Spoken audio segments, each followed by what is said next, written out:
Olá, meus amigos, minhas amigas, meus votos de muita paz. Este é o estudo do Evangelho da Federação Espírita do Estado do Espírito Santo.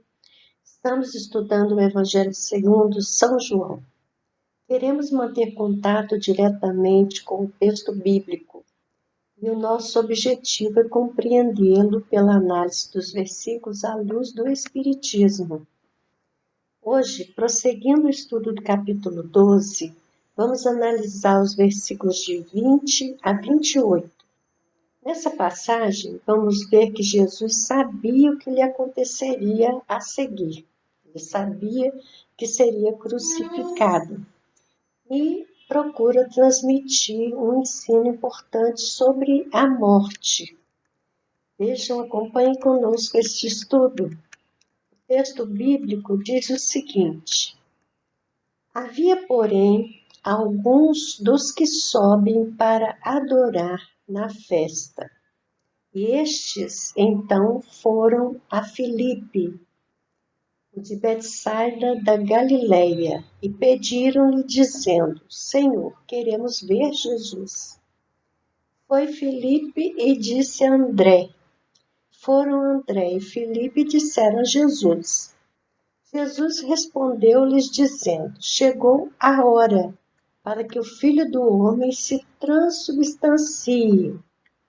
Em verdade, digo-vos, se o grão de trigo caindo na terra não morre, ele permanece só, mas se morre, produz muito fruto. Quem ama sua alma, a perde, e quem odeia sua alma neste mundo, a conservará para a vida imanente. Se alguém me servir, siga-me, e onde eu estou, aí também estará o meu servidor. Se alguém me servir, o Pai o recompensará. Agora minha alma se agitou, e que direi? Pai, salva-me desta hora. Mas por causa disso vim a esta hora. Então, essa passagem nos fala da visita de gregos que queriam conhecer Jesus. Então, nós depreendemos que o episódio da ressurreição de Lázaro se espalhara para além das fronteiras da Judéia.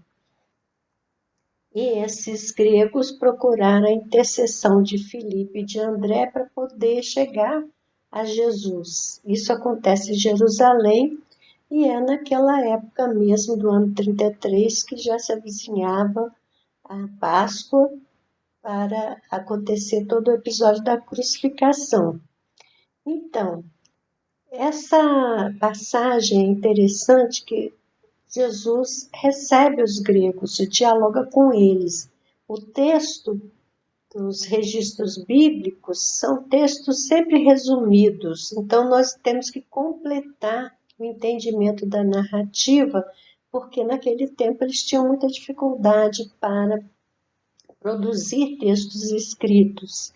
Então, Jesus, representado ali no diálogo, quando ele fala sobre o trigo que cai na terra, a semente de trigo, se ela não morre, ela fica ali na terra enterrada, sozinha. Mas se ela morre, ela vai germinar. Então, ele usa essa metáfora para falar da morte. A morte, ela não é um aniquilamento, ela é uma transformação. Então, é isso que está dito quando ele fala transubstanciado, será transformado pelo efeito da crucificação, que ele vai morrer. E aí, morrer, no sentido que nós entendemos, é fim da experiência, mas não é o caso de Jesus, porque ele depois retorna e dá sequência ao trabalho de preparação dos seus discípulos por mais 40 dias. Então, ele volta transformado. E isso acontece com todos os seres vivos. Então, tem dois importantes ensinamentos aí. Um ensino que está na passagem versículo 26 e o outro no versículo 27. E Emmanuel comenta esses dois versículos. Então, nós vamos procurar ver que no livro Caminho, Verdade e Vida, Psicografia de Chico Xavier, Emmanuel vai fazer o comentário na lição 11, do versículo 26. E depois, em Vinha de Luz, também, Psicografia de Chico Xavier, ele vai fazer o comentário do versículo 27 na lição 58. Então, a lição 11, que é do Caminho, Verdade e Vida, ele deu o título de Conforto. E é o versículo: se alguém me serve, siga-me. Então, sobre esse versículo, ele comenta que muitas organizações religiosas estão repletas de pessoas ansiosas pelo conforto. Então, há uma busca de conforto. E no caso do Espiritismo, esse conforto é oferecido, porque Jesus prometeu que viria o Consolador, e realmente o Consolador está presente na Terra. Só que é importante, diz Emmanuel, que a pessoa tem que querer o conforto, mas não pode pretender que esse conforto lhe chegue como algo que cai na sua vida, que cai do céu. É preciso que a pessoa busque esse conforto. Então, querer o amparo é da nossa índole, e é justo que nós queiramos o amparo, mas como é que nós vamos receber esse amparo se a gente não se protege das questões que nos enredam no mundo? Diz o Emmanuel.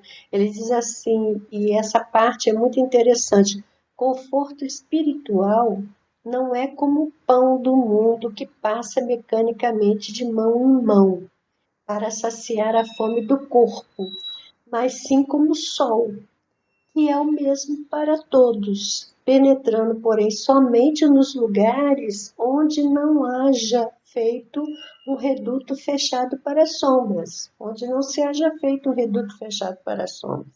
O que ele está dizendo? O pão passa de mão em mão e pode ser repartido e saciar a fome de muitos. Mas esse conforto que nós podemos encontrar na religião não é exatamente isso. É como o sol. O sol irradia e abrange um espaço enorme da terra. Mas se alguém cria uma caverna e entra nessa caverna, essa pessoa está privilegiando as sombras e não o sol.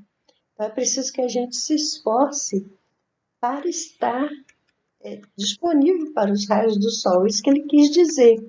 E em Vinha de Luz, na lição 58, que ele comenta o versículo 27, nós vamos ler para que vocês percebam integralmente a explicação que ele faz desta afirmativa de Jesus.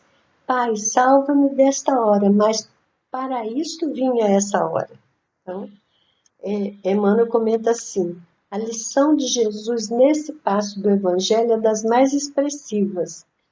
E o Mestre provar o abandono dos entes amados, a ingratidão de beneficiários da véspera, a ironia da multidão, o apodo na via pública, o suplício e a cruz.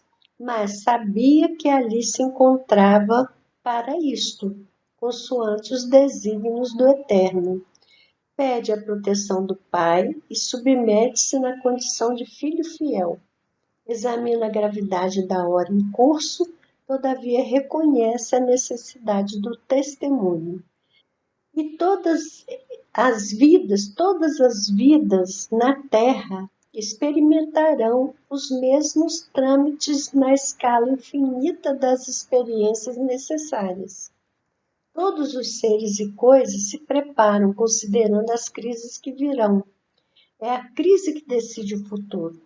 A terra aguarda a charrua, o minério será remetido ao cadinho, a árvore sofrerá a poda, o verme será submetido à luz solar, a ave defrontará com a tormenta, a ovelha esperará a tosquia, o homem será conduzido à luta, o cristão conhecerá testemunhos sucessivos. É por isso que vemos no serviço divino do Mestre a crise da cruz, que se fez acompanhar pela bênção eterna da ressurreição. Quando, pois, te encontrares em luta imensa, recorda que o Senhor te conduziu a semelhante posição de sacrifício, considerando a probabilidade da tua exaltação. E não te esqueças de que toda crise é fonte sublime de espírito renovador para os que sabem ter esperança. Então, essa página é o estímulo necessário no momento de maior dificuldade que a gente esteja passando na trajetória da Terra, pois ela alerta que as crises são necessárias e garantem o aprendizado que nós precisamos efetuar. Então, ficamos por aqui, mas voltaremos em outra oportunidade, se Deus quiser. Até lá!